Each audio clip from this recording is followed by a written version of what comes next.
News bell network మీడియాకు స్వాగతం. Vijayawada Anjaneya jewellers లో తనిఖీలు జరిపిన ఐటీ అధికారులు. 3 బృందాలుగా తనిఖీలు నిర్వహించిన అధికారులు.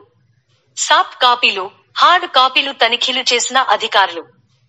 పలు డాక్యుమెంట్స్ స్వాధీనం చేసుకున్న ఐటీ అధికారులు. కేంద్ర బలగాల భద్రత నడుమ సోదాలు నిర్వహించిన ఐటీ అధికారులు బంగారం అక్రమ రవాణా, పన్ను ఎగవేతకు పాల్పడ్డారన్న ఆరోపణలతో సోదాలు